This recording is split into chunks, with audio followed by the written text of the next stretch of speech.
Okay. Good evening, and thank you for bearing with us as we were probably a little bit late.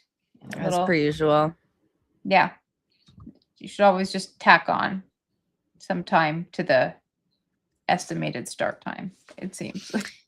You can blame me today, and you could probably blame me most days, but definitely today. I mixed up our times. Yeah, it's all good. What day is it today? That's Thursday. Yeah. How was Thursday your the 19th. yeah. How has your week been so far? It's been going by quick. So Yeah, good. I don't know, like that's good. not particularly good or bad, but it's time is moving, so I'll take that if I'm already It's sort of end of moving. day on Thursday. Yeah. Yeah. How's your week Okay, yeah, it's going? like late afternoon. It's okay. It's long. My little dog, I have a little 7-pound dog. He threw his back out. So yesterday I was dealing with him and taking him to the vet. And now he's all doped up and he'll be How okay. But does it he's like, I don't know, but he herniated his discs in his back. I would pick him up to show you guys Oh, how much of a little muppet he is, but I can't pick him up because he'll yelp. So I was poor dealing with that with baby. him. I know, but he's Oh, on like the muscle relaxers and some other stuff, so feeling he's good? snoozing. Yeah, he's been snoozing. So hopefully that works and he'll be back to his little, you know, doing his little. Yeah, hope. Broccoli says prayers for little Schroeder. Yeah, my dog's name is Schroeder. I So was just gonna say we'll do a little prayer here. a little prayer for Schroeder. Yeah, Yeah. yeah, Um. Okay. Well, yeah, hopefully he's okay. yeah. He's It, he's it doing better. it's a good prognosis. Like it was relatively simple to treat, just painful, or Yeah, I don't, yeah. I think they just have to like he can't play and he can't jump, so it's like he can't be left alone now. So it's like I have to babysit him for a month. mm, mm, But other than that, he should be okay. So okay. Well, yeah. that's good. Well, and thank you guys for the puppy love. Everyone, whenever anybody talks about their dog, everyone's like, it's like that universal thing that I think we all get. So Yeah. yeah. Yeah. Transcends politics. It Or does it? does, doesn't it? I don't know. Yeah. I'm a good dog owner. I don't have one of those zappy things. I keep mine right below where you guys can see it. So Yeah. mine's off screen. I don't have any fancy cameras overhead that can expose me. So Yeah. yeah. So when did we last speak? About a week ago? Yeah, I think it was a week ago. Okay. Yeah. So lots of content and things since then. I was partially tuned into the Wick panel that I wanted to watch, but I fell asleep. Like clockwork. I'm pretty much always asleep Yeah. right before this time of day. It's Yeah. my primo nap time. But obviously that's an evergreen topic for us to discuss here. Did you get to see it?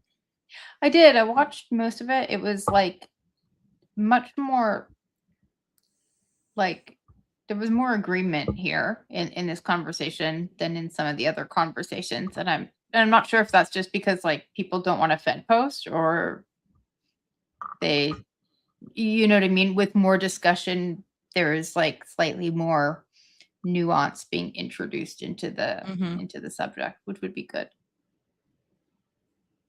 That would be good, wouldn't it? Yeah, I mean,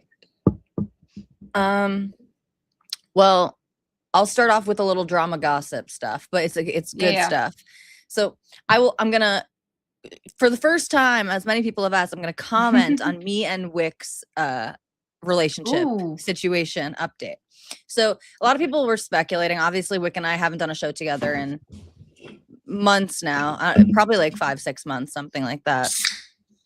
And a lot of people would ask questions or whatever.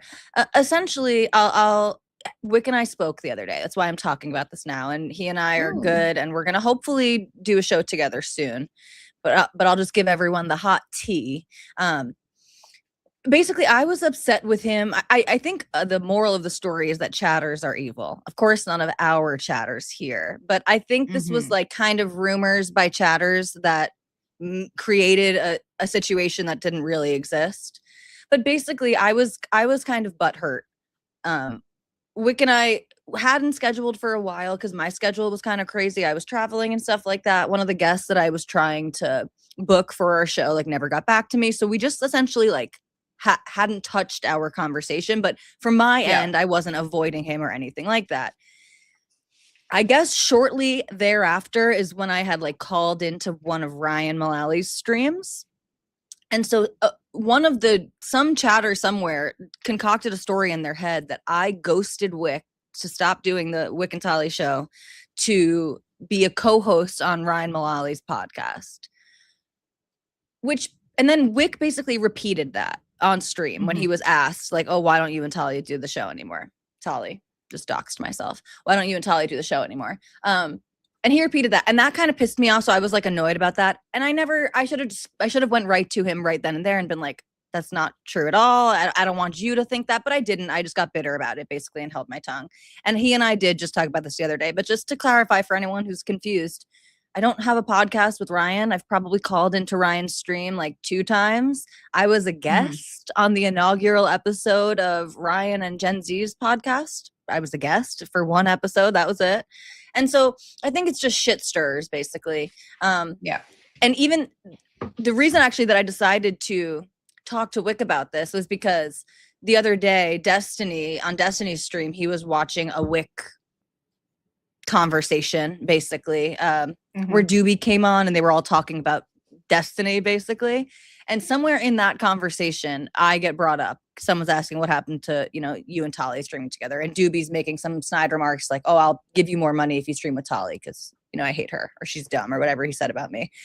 And Destiny makes some commentary like, oh, shit, what happened to Wick and Tali? Like, I hope it wasn't the last time that I debated her. Things got a little heated that day. And some chatter in Destiny's chat says like, oh no, she ghosted him because she wanted to start a podcast with that libertarian Ryan Mullally guy. So I was like, oh, this literally just came from an angry DGT chatter, which again shouldn't surprise me because this type of false, semi-true, mostly false speculation about my life has been happening in the DGG chat. And this is not all DGG, obviously. It's a huge community. So all you need is like 3 people who have some particular bone to pick with me.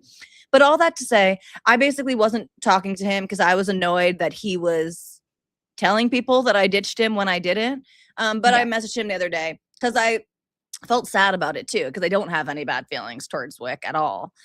So he and I are good. And again, hopefully we'll do a show soon.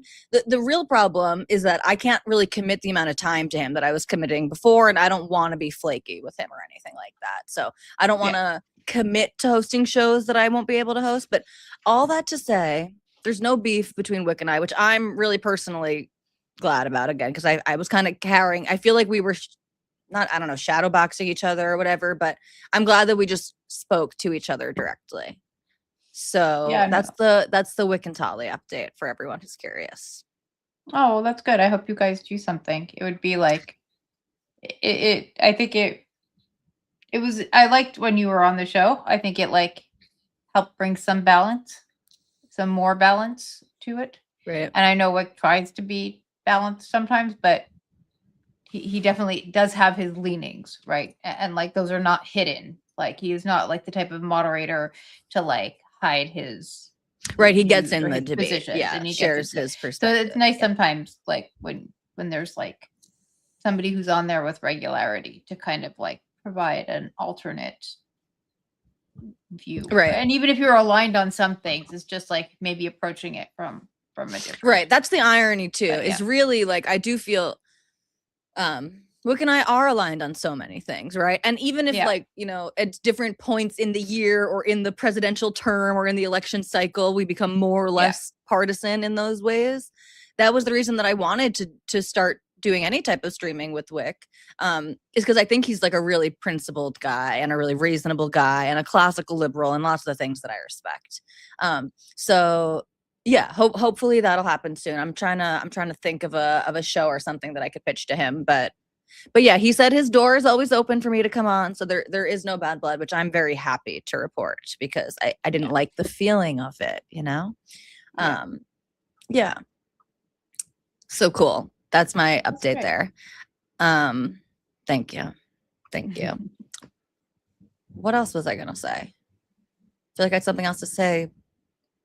Oh, well, I guess just speaking of Doobie, I know Mr. Grassy Roots was in that show today, but Kalinda's stream just turned into like a 4-hour Nazi stream. It was painful. Yeah. It was It painful. was. I got there. I had to like catch up on it. So it was painful, but then try listening to like the first hour on 2.25 speed. And it was like, that's like extra. That was like extra painful, but yes.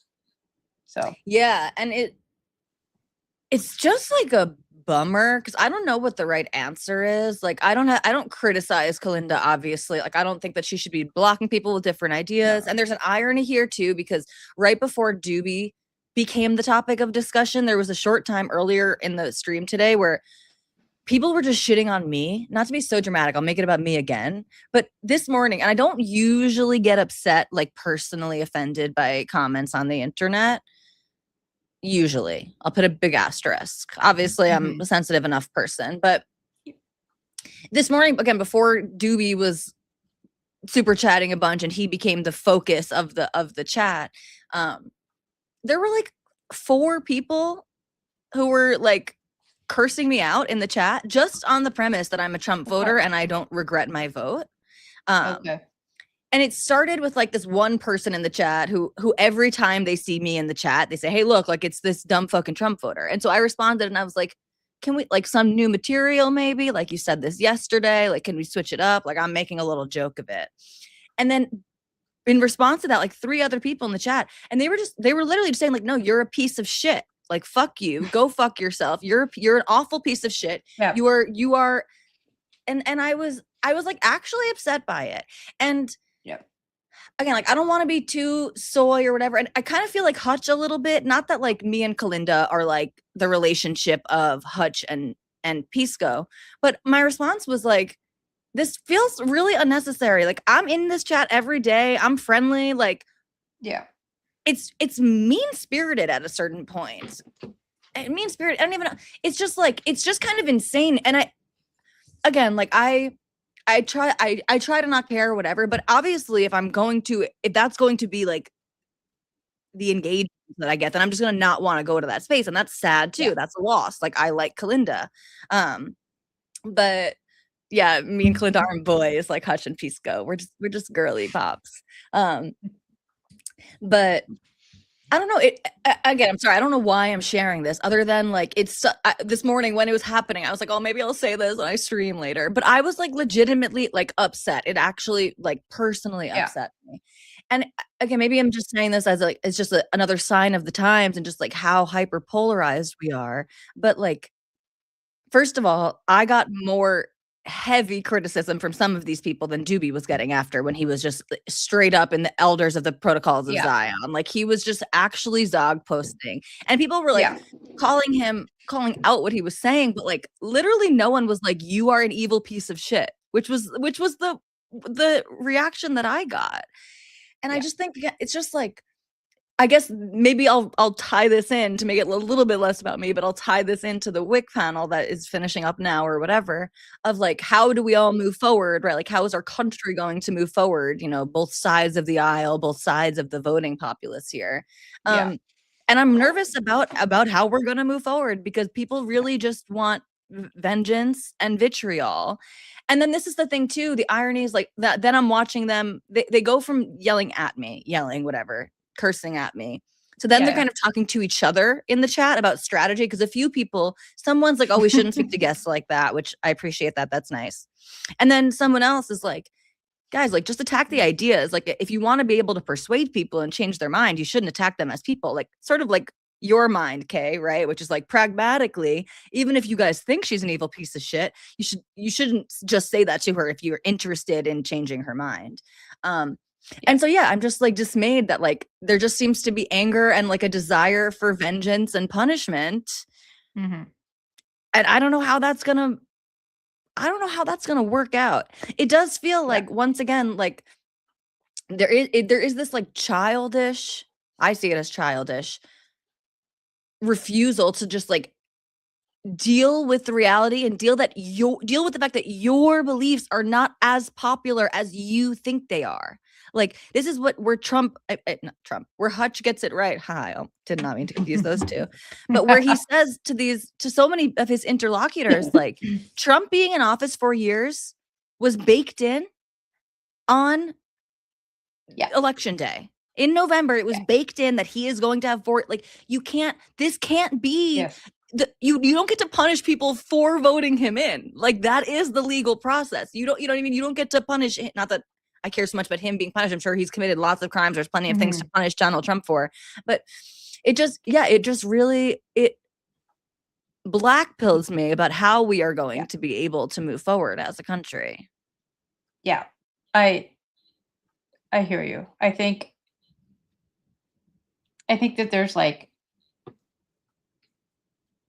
I've seen chatters like be like weird assholes to you. It's like when you were on Wick's show before, like way in the past and stuff like that, and debates.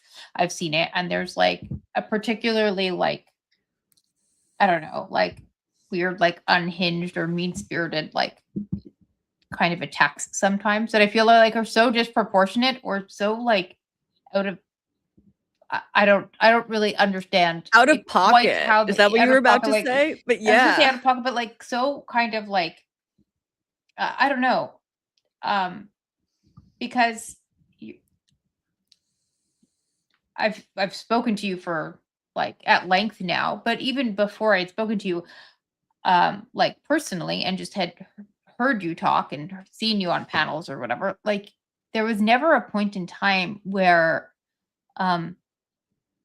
like I think anybody could argue that like you have bad, like I don't know how to say it. It's like you have like bad intentions and want bad things for people and are like, malicious and malevolent and just doing things purely for selfish reasons and don't care about other people. It's like clearly that's not, like you had a different assessment on like what was happening and like voted a way that they don't like. But it was never like, I don't know, you're never like, fuck these people, you know what I mean? And like, screw them, I don't care. It was like, there were concerns and I had a different assessment of what was happening than you did. So this is where I'm at. Like, this is not like, you could say that you don't agree with me. You could say that it's ill-informed. You could say that like, I don't know, that like I lack pertinent information on the topic, but like to go and say like, somebody's evil or bad, like all of those fucking types of words that like get leveled at people. It's just like, this is very unhelpful and it doesn't even track on. Right. So it's just like, to me, like I don't listen to any of those, Yeah. Zero Fuck said it's a failure of theory of mind. And I think that's right. And I guess like, what I'll say is this is not a defense of them, but when I was a radical lefty, even like just a radical progressive, which I think would probably be an accurate way to describe me for part of my time on the left, I thought basically the same thing. I used to say this out loud. This was something that I pontificated on, was that anybody who votes Republican, especially in the Trump era, they are either themselves a bigot of some flavor, a sexist, racist, name your ism or whatever. They were either a bigot of some flavor or they were selfish. Essentially, maybe they weren't a bigot of whatever flavor, but they were privileged and selfish enough that it wasn't going to affect them, and so they just didn't care personally because of some benefit that they saw in taxes or some other thing, right? So it's not even like I find what they're saying to be crazy, because I believed these same things myself, but they are untrue, and it just brings me back again in my personal journey. It is so gay and small to even like notice this as part of my journey, but a distinct turning point in the beginning of my ideological turn, to where I am now, literally was, this is so embarrassing to even admit, but a distinct turning point was literally deciding or realizing for the first time and then deciding that Republicans aren't evil or selfish. Like that, those are not the only two ways that you can land on a Republican vote or a conservative worldview. And so many of these people in these spaces don't have any of that benefit of the doubt. They just don't. No. And I guess like one person in the chat, to maybe they were trying to make it a little better, but they were like, well, no, the reason that I say that you're a piece of shit and you should go fuck yourself is because you're not dumb and misinformed. So they were like, it was a backhanded compliment. They were like, you're like you're a should know better reasonable person, shit. right? Exactly. Who's like, you're a smart enough person who's informed, knew all this stuff going in. That's why you're actually a piece of shit garbage.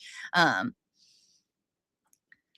they're right, Tali. They have all the answers for all of the things. How could you not have the right answer too, right? Like, yeah. And then like, yeah. And it just goes back to sort of your worldview or the way that you look at these things, which is like pragmatically, like, what do you think you got? And maybe they don't want to change my mind. Maybe they feel like it's not changeable because I'm so irrational or something. But it shocks me every time that there's no interest. There's only a desire to embarrass or change my mind. There's no interest to even just like take inventory of my mind. Again, like, and I'm not so unique. People are then calling me a grifter in that chat too today. So I'm like, how much do I want to talk about myself? But whatever, I love talking about myself. But like, I came on really trying to be like, I'm someone who voted, Obama, Obama, Clinton, Biden, right? And then Trump. Like, do you want to know how you lost people, why people walked away? Like, are you interested in what someone like me or a voter like me, because I'm representative of a class of voters, even if we didn't do it for all the same reasons, are you interested in what changed their mind and what could bring them back? No. No, they are just interested in making sure that I regret it. And then this too, it's like Kalinda the other day was like defending me to an extent when people were calling me an evil Trump voter, because she was like, well, no, like Tali regrets her vote. And I was like, no, I don't actually. And like, it's like, okay, so was I only even being tolerated because some people were under the impression that I had that I had bowed down? And the thing with regret is so bizarre to me too, because it's like, I think people really misunderstand my intentions. People call me a grifter. Like, actually, it would be much easier for me to just say I do regret it. I spend my time in these spaces. Like, it would make my like interpersonal life easier to just like admit to that, especially when I'm not interested in like defending Trump on many things. Like, you know what I mean? Yeah. Well, QC John says, Miss Tali, I don't care what anyone says. You take enough hate, you earn the right to talk about yourself all you want. So. Thank you. I appreciate that. No, I hear you. I get it, and it's just like there's a level of like unhinged criticism, and it's like I'm not entirely sure where it comes from. I think probably some of it is like has to do with the fact that you're a woman too, but maybe not. But that's sometimes. Do you know what I mean? Like, I don't want to say it's like misogyny, because I don't necessarily think it's like any type of sexist thing at all.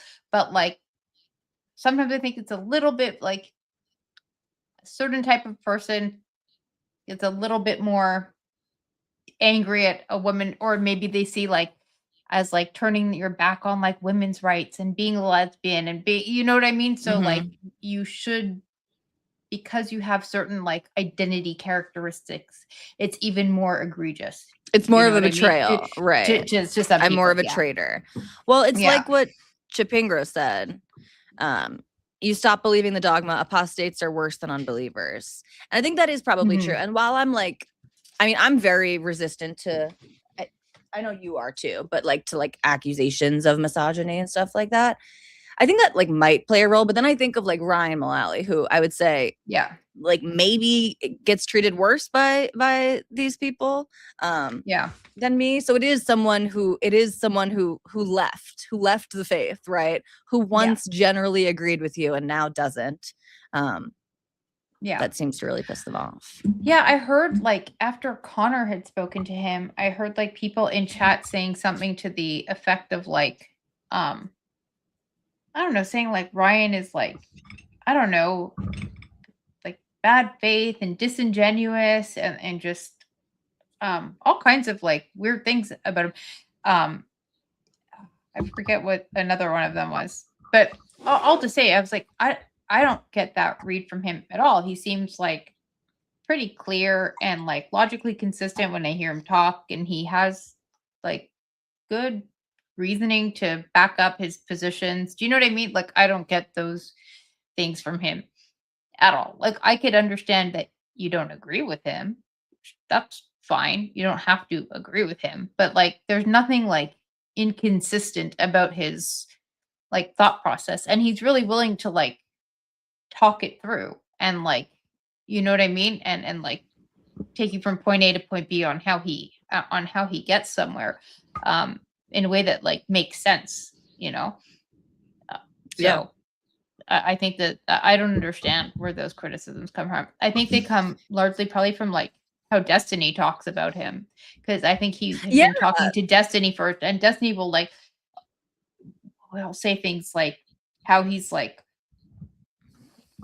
I don't want to like get the descriptors wrong, but like really like not great things about him, and I don't know, like he's bad faith and sneaky and a liar and just like tricky and stuff like, I don't know, which does not track with Ryan at all.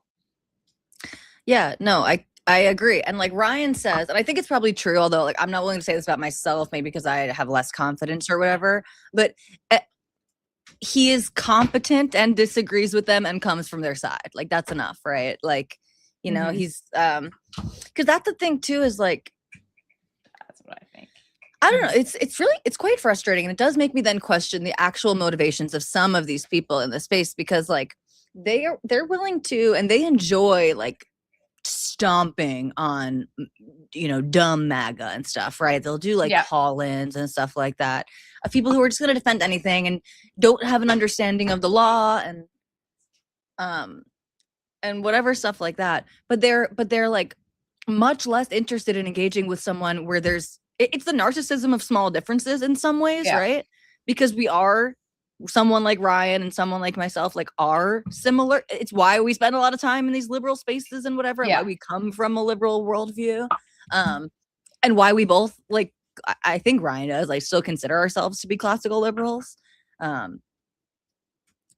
yeah, I wish there was more curiosity and generosity. And then also, again, I just like, I fear for what this says about the future of our social cohesion. Yeah. No, I agree. And I think like that, I don't know, the only thing that I think that I can try and do, or that we can try and do in having discussions and stuff, is like, I do want people to be more curious about like how people arrive at their, I don't know, political views or their like understandings of issues, or like how they're looking at things. Because I don't know, curiosity is probably, I don't know if it's a complete antidote, but it's like harder to be hostile if you're curious, you know? And even today in the conversation, like what we were listening to with Doobie, I understood like people getting angry. Like, I don't necessarily know that like that it was an effective way to um have that conversation. Like, I don't think we're moving the needle for like anybody maybe listening in on it. I think there's sometimes you have to, I don't know, I'd say bite bullets, but like not reflexively say no, no, no to things. Like, there are certain things he was saying that they weren't true exactly, but they have little kernels of truth in them. And it's important to address the where that comes from and explain it in the like accurate and appropriate way.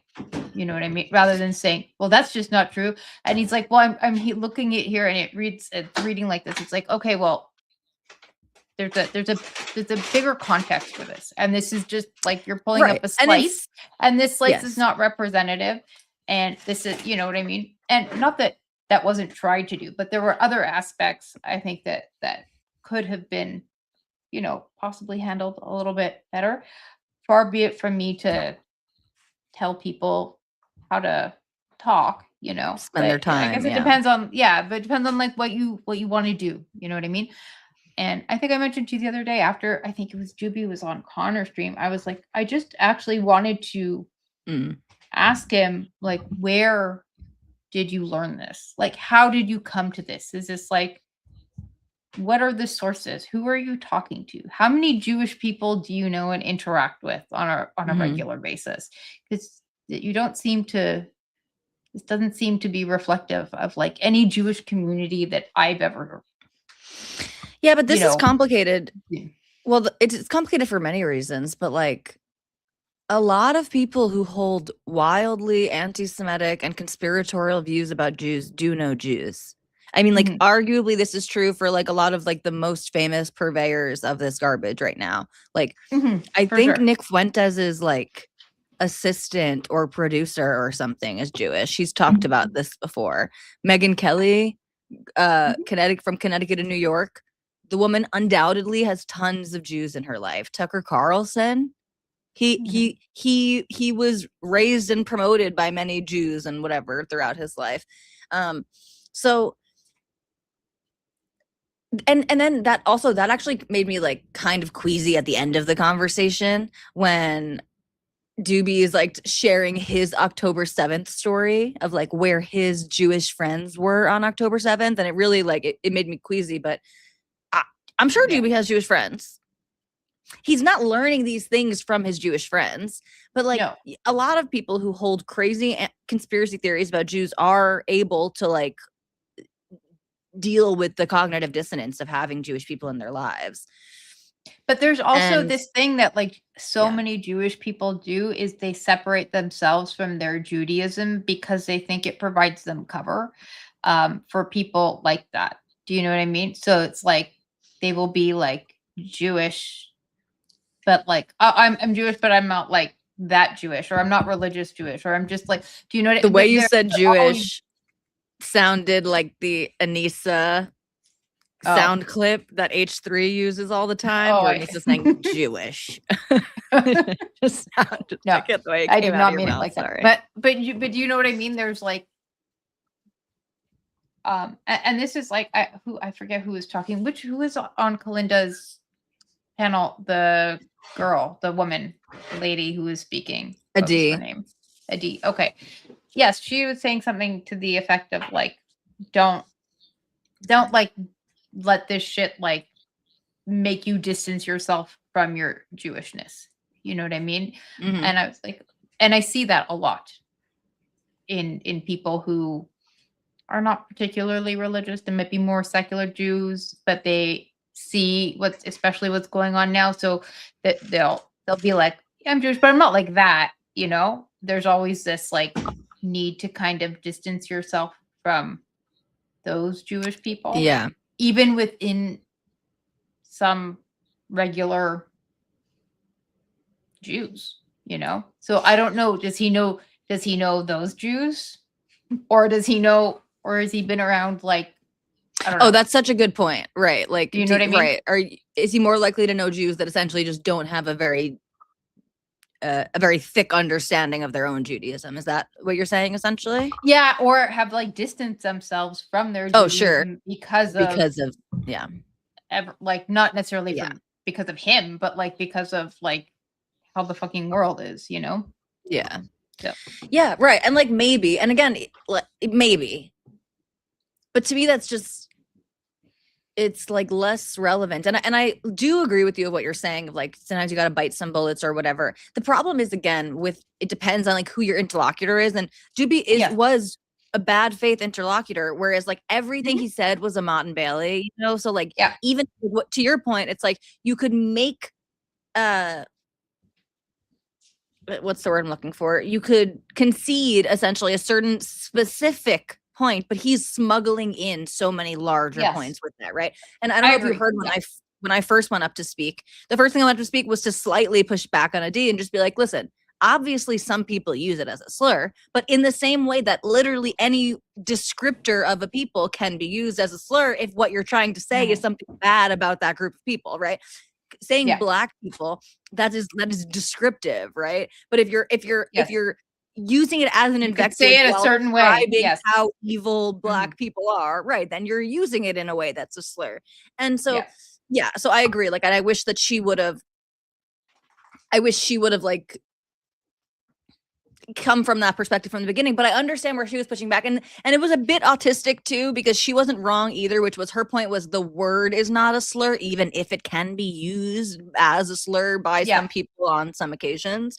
But of course, his point was not some people use it as a slur. His point was, which he kept moving the goalposts, but his point was essentially religious Jews and even secular ones at this point believe that non-Jews are animal-like beings who don't have a divine spark, and therefore when they're talking about non-Jews, they mean someone who is below them, and they're using it in a derogatory way. Yeah. And that is just not true. Not true. No, I know. And like using, I think, was this like with using the word goy or goyim? Like, was this have the was that Yeah. okay. Yes, exactly. And it is not a slur, but I know a lot of Jewish people, maybe they'll use it like they don't use it always that much because they know that people will perceive it that way, and so they won't do it because even though it's not meant that way, people could take offense to something, and especially now, or like some people will just think that it's meant in a way that it is not meant to be, so they won't maybe necessarily say it. But that's not because they're like they're admitting there's something inherently wrong with it. It's like to be courteous to people because you understand that maybe a part of the way you talk in your lexicon makes them a little bit uncomfortable because they don't fully understand the language, and you know what I mean, like how you're speaking. And with the whole thing with the fucking animal soul, it's like, okay, but like that's, and I am not like the most learned person on Judaism, but neither like, am I. but like it's like, so Jews believe that all animals, all creatures, humans and animals have souls, and this is like what they consider the quote unquote animal soul. But like it's not that Jews don't have that soul too, it's that then being Jewish and doing Jewish shit to communicate with God, you cultivate a godly soul. So it's not like other people can't have this. It's that You're your also faith, yes, your faith. It's the fucking Sky Daddy. Let's take it one step further. And praying to Sky Daddy cultivates more of a soul or a second soul in you, which is like, yes, that's what religion is. It's like everybody's religion has carve-outs that make the believers and the faithful special in some way. And of course, above or below or whatever, but that's the nature of fucking Sky Daddies. Right. Especially when chosen in terms of Judaism, it means essentially like chosen to have these responsibilities, chosen to do these deeds, right? Not chosen because you're better and you're my favorite or something like that. Even if like I gotta whatever, but to further your point, and it's not that Jews by virtue of blood are born with this godly soul. In fact, as you point out, Judaism is especially sort of the relationship. Right. And like post Second Temple Judaism essentially is about behavior. It's about prescriptive rules that you have to follow. And in fact, the reason that Jews have to follow so many rules, and the reason that Jewish men have to follow even more rules than Jewish women, is because they are obliged to do these things to get closer to God. Like I remember even just like when I was in my like little, lefty feminist arc and like struggling through some of this religious stuff with Hasidic Jews that I knew that in like my college era and stuff like that. And I remember being so offended that Jews could not be part of a minyan. For the goyim in the chat, descriptively, people who are not Jewish, that women could not be part of a minyan. Yeah. Oh, sorry. Yeah. And so for people who don't know in the chat, a minyan is a group of 10 men for a prayer, basically. And men need to get together in groups of at least 10 to fulfill this prayer multiple times a day. And especially on like important, sad, whatever Yeah. days and events. You need to get 10 men together. And I remember being offended by this. And I was like, why? So like you're saying if there's like a room and you only have 9 Jewish men, like, and you have a Jewish woman there, a learned Jewish woman even, right? Like that, like you guys are just not supposed to have this mitzvah because a woman is like not as valuable or whatever. And the way that it was explained to me, again, from Hasidic Jews, was essentially that women are believed to already be closer to God in that way, right? A Jewish woman's soul, as compared to a Jewish man's soul or whatever, is considered to already be closer to God. It's the men that need to do these extra steps. So it's not that like a woman wouldn't cut it. It's that the men need to have 10 of them together to sort of like to sort of reach God in that way. And the men have more rules for that reason. And so even this idea of like these differences in souls, these are things that you acquire throughout your life of living a good life. And even just, I mean, the red flag should have been everywhere, that like that Doobie was using the Noahide laws as evidence of the fact that Jews are like discriminatory against non-Jews, when if anything, in a good faith reading of what the Noahide laws are, proves the exact opposite, right? That unlike other Abrahamic religions, you don't need to convert, you don't need to believe in our prophets and all of this stuff to go to heaven or to be saved from hell, right? It is literally just you follow basically the 10 commandments. It's essentially a shortened version of the 10 commandments. It's just like how to live a good life. And then you also get to go be with God. Basically, your soul gets to also go be with God when you leave this earth. And so it's just the conversation was fucking evil. It made me feel dirty. I like needed a shower after it. And I said this to you before we started streaming, but I kept saying it in the chat during the conversation, which is just like, guys, we're not educating him. And I guess like sometimes it's like, oh, it's about the audience, not the person. But like in the audience is like a bunch of Jews and liberals, like not people who are really open to this, to like who need to learn this or whatever, especially in Linda. In Linda, I call her Linda, in Kalinda's chat. But it's just like he's not, and I kept saying this to him, like, guys, he's heard this all before. Like we are just turning our pockets out at a certain point. He's not interested to hear our perspective so we can update his perspective. He's interested in promoting the belief that Jews believe they are better than everyone else. He needs to believe that Jews hate non-Jews to justify his own irrational hostility towards Jews. Yeah. No, I completely agree. It starts with Jews are I don't know, Jews are bad, Jews think they're above people, Jews are yada yada yada. And then it's the search for information to justify that. You know what I mean? As opposed to any sort of like, true understanding of the religion. Because like look at the things that he knows about.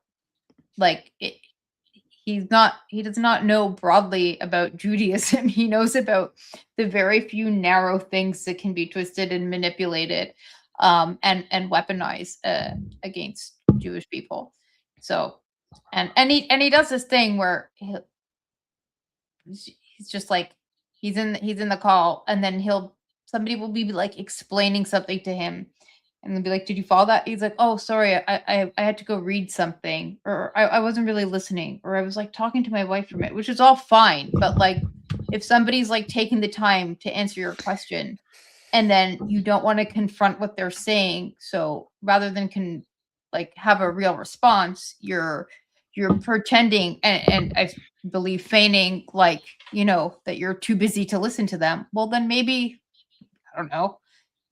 Maybe it's not the time to have the fucking discussion, right? So it was just very slippery. That one particular moment pissed me off too, because he didn't say like, "Oh, sorry, my wife asked me a question," or something like, "Oh, sorry, I was momentarily distracted at this very moment." He was like, "Oh, my wife was talking to me for a bit." Yeah. So what? You're having 2 conversations? Like, right? He's just yeah.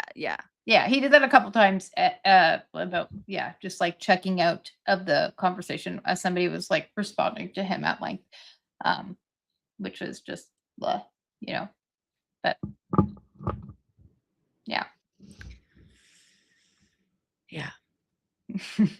it was It was something. Yeah. Sorry, I'm just catching up reading the chat right now.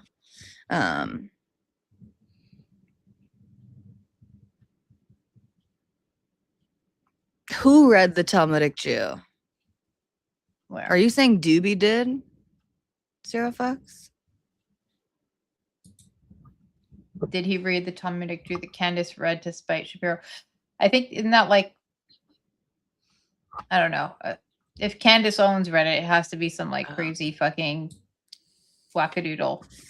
Oh, Zero fucks is making a book. joke, I think. Okay. But yeah, right. No, maybe. But that's the thing. His information comes from anti-Semitic conspiracy sources, basically. Shut the boomer up. chat. Yeah.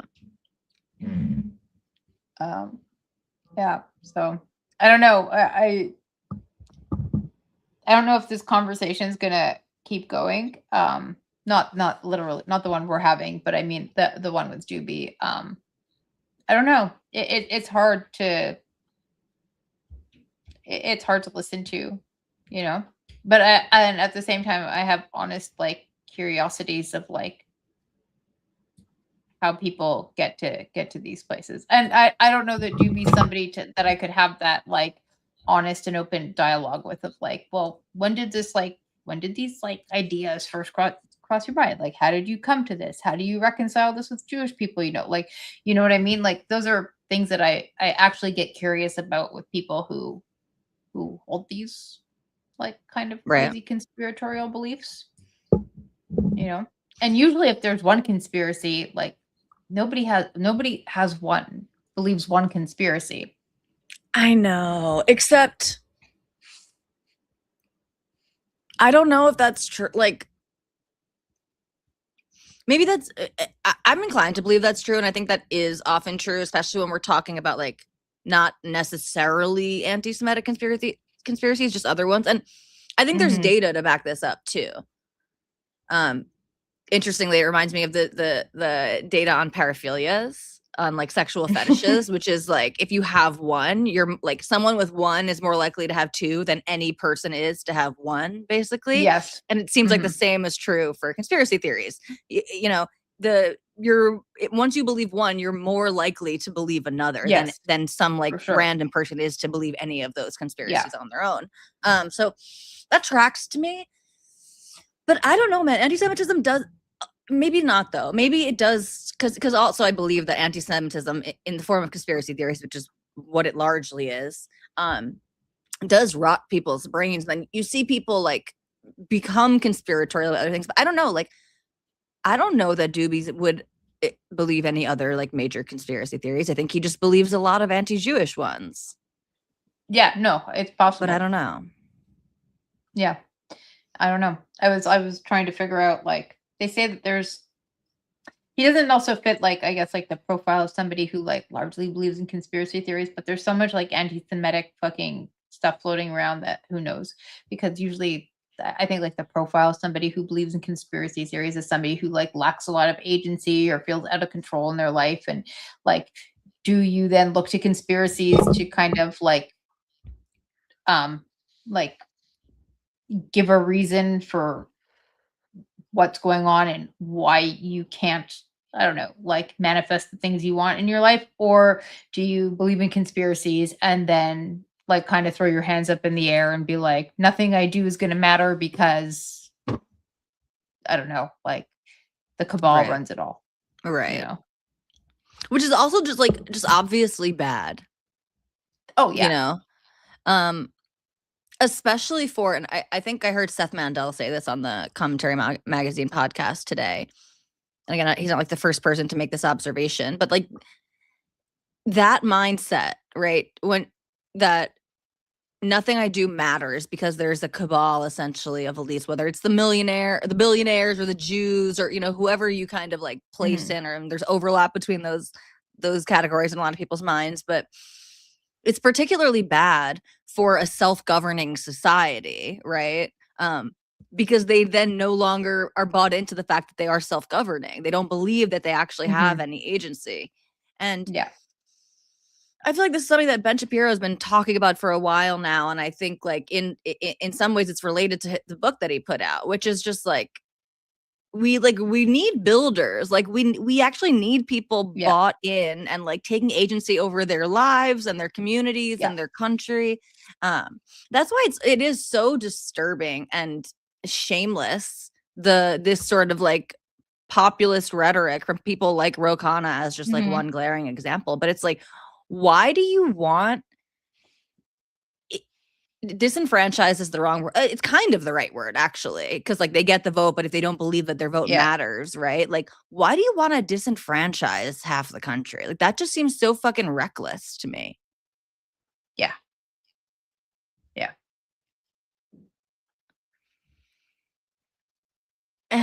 Yeah, it's so ugly. It's bad for people, though. It's like it's bad for the country, but it's like bad for the individual people. It's bad for your like. That's not a healthy voting base. Like a bunch of people who feel like, you know what I mean, that like nothing they do really matters, and all the institutions are completely fucking, you know what I mean, rotten, and like I don't know that the elites and the ruling class and APAC and the this and that and like it's all beyond anything that we can that's I don't know. That's like not a happy person looks at the world that way, you know? Right. Like, why do really, you want like to... it's very ill. It's like very Yes. mentally fucking ill. Yes. To sincerely believe this. I meant like sometimes I look at people, especially like Chank and Anna, when they're like fucking screaming. I just saw a clip of Chank screaming about fucking, I don't know, something.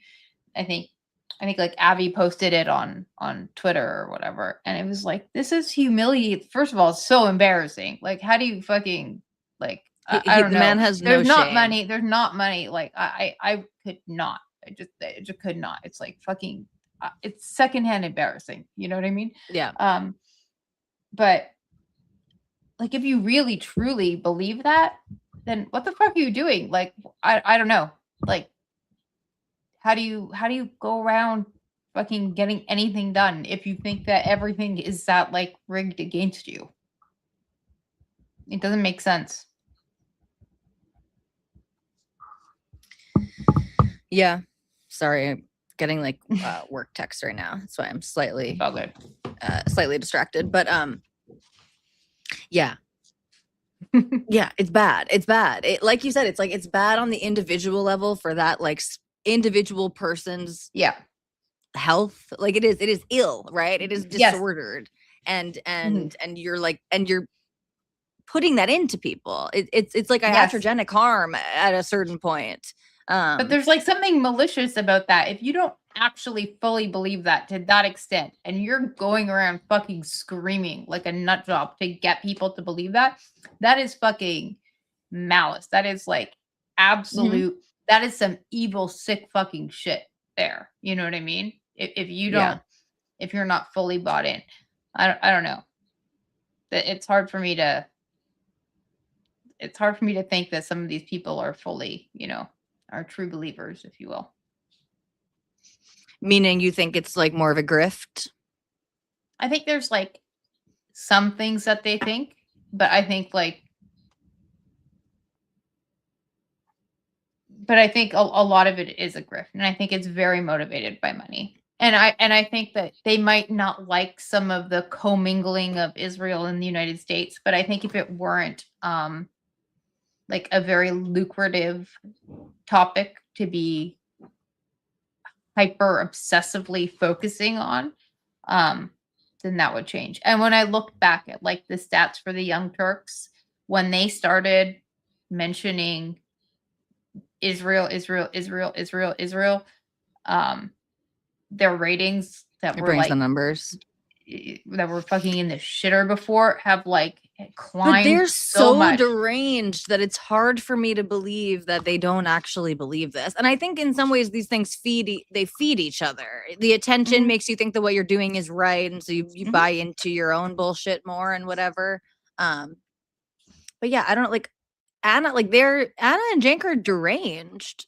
Like it is hard for me to believe that this is like a performance of some type from them.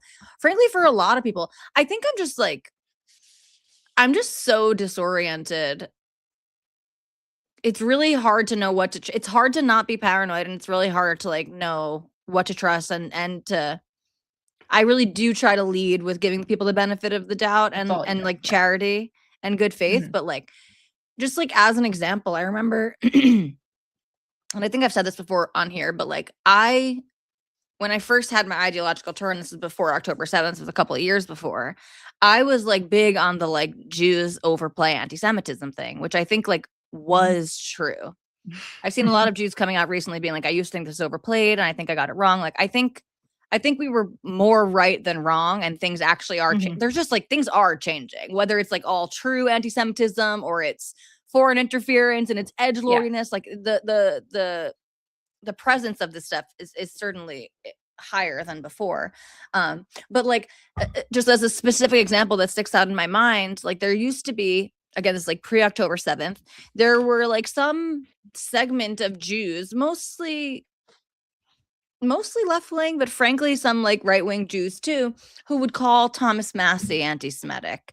And this was like largely because it wasn't just him, but like they would call out everyone who would vote no on like funding the Iron Dome or stuff like this, right? And there were so Thomas Massie would get called anti-Semitic. And I remember like taking so much offense to that and pushing back against that and being like, no, he's a principled libertarian, you know, like he is against foreign aid of all kinds. It's not just Israel. He doesn't have a special interest in Israel. And maybe that was true at the time. And again, I would like to believe that was true at the time. Now he's just posting pictures of him and Carrie pre-Gene Boiler and like, and you know, he's presenting himself as someone who's very hostile to Jews if that's not what he feels in his true heart, right? And so it's like, I feel disoriented. Like, I do believe that, like, sorry. Were they right and early, or did it take time, or did they see something? You know, and I think sometimes it's hard to know. And as a Jewish person who like who hasn't often like.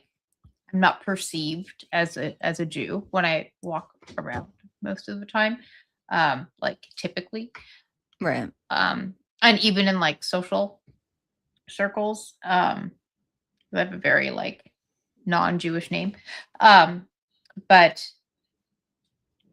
so I hear a lot of things. Do you know what I mean? And so I'd like hear how people talk about Jews because they didn't think that there was a Jew around all the time. And I don't think that doesn't happen. It's not like this thing that happens all the time. You know what I mean? It wasn't like I'm walking around all the time and having these experiences, but like enough that you know that like, oh, there's something below the surface that like I don't see fully because I am Jewish. So like I don't you know what I mean? So like some of these thoughts and stuff are not like openly discussed with me. Once people know, because you know, I'm not gonna pretend I'm, you know, at a certain like I'm not gonna keep going and pretend I'm not Jewish just to like the fucking anti-Semitic fucking tea, you know. It's something that happens all the time, but it happens like, you know, every now and then enough that it's like, oh, there's something like underneath there that like that I think we didn't see for a while. Well, Zero Fox just said there's second and third order effects. Maybe him being called anti-Semitic pushed him closer to that stance, and he wasn't strong enough a character to resist it. Unfortunately, I think that's probably true too. I mean, it's the Megyn Kelly effect to a certain extent, right? And again, that's like not fair. And I have my criticisms, like I said, of the Jews who were calling him that at the time, and even of the people who were like immediately calling Megyn Kelly anti-Semitic, right? He's talking about Thomas Massie here. Thomas Massie, yeah. Okay. For a second, when you first read it, I thought he was talking about Doobie, and I was like, I don't know if that okay, because that does not track for somebody like Doobie. Okay. Yeah. No, but I think that there is something Yeah. to that. And again, but I appreciate what you put at the end there, right? And he's just not strong enough character to fend that off, because like even then it does still feel like, and this I kind of get from my conversations with Noam Dorman, he'll kind of push back to that extent of like, okay, even if there's a bunch of unreasonable people calling you all sorts of names, so that makes you like change, you know, like that shouldn't be enough, but we are humans, and so it often is, or it can be part of it, right? And I think it is likely like a bunch of factors coming together, including that it's just so popular right now, you know, and he's getting so much attention too, Thomas Massey and Megyn Kelly, like they're getting so much attention for saying these types of things, and so but the incentives are fucked. Like this is like we always come back. Like the incentives are fucked. Yeah. The incentives are just fucked, and that's like it's really hard to fight against. You know, these type perverse incentives, but also like it like makes sense that people are going to chase what works out to be in their best interest, right? In the short or like, you know, immediate type of term. And I don't know the things that kind of like happened to go down, but I could understand somebody like Megyn Kelly who's like very like resistant and like reactionary and like contrarian and oppositional in some way, like digging herself into a position that she couldn't, you know what I mean, that she didn't know how to back out of, and then just kind of like, oh well, this is kind of working, and then it builds and builds and builds, which is like, oh, that's so unfortunate that that's who you are, right? Like that's sad. But did you see the like perfect meme of this that I shared? It's not, I think the account that shared it first, or that I saw it from, is like, his name is something with entropy, like entropian or something. Yeah, it's a little stick figure meme of like this guy saying, please stop pissing yourself in public, and then this girl saying that shit doesn't work on me anymore, and she's got a fucking a puddle of yellow over her crotch. That is what it feels like to a certain extent, right? It is this like childish, this this like immature digging your heels in, and I won't do it's oppositional defiance. Like it is literally. And it's chosen though, because it's like you don't do that in other things. You're just it's not actually like this big, I don't know, like personality or character trait, because then it would be able to be weaponized in other ways against her that like we literally don't see and haven't seen previously. Do you know what I mean? It was just like kind of selectively here. So it's, I don't know, it just feels like kind of an excuse, you know, rather than like, oh, well, I never do this. Well, I don't know. It doesn't seem like you never do that. It seems like you, I don't know, not done this in the past. Right. Or, you know, so. Yeah. But it's like, I don't know. It's a little embarrassing. You're like a woman in your mid 50s and you're fucking having a temper tantrum online. Like fucking get a grip, you know? Well, and the shamelessness too. I think that's what's like partially so disturbing. And this is part and parcel of just like living online. But like, I don't know if you saw the latest thing that she was freaking out about was that like Fox News on the, I forget what you call those. The things, Chiron, on the yes, bottom, the Chiron, yeah. The Israel flag and the America flag were the Israeli and American flag overlaid on one side, and then the IRGC flag on the other. Yeah. Right. And she's just like making a point. Our flag is holy. She didn't say holy, but something like about that essentially, right? And like this is disgusting, and we never cross our.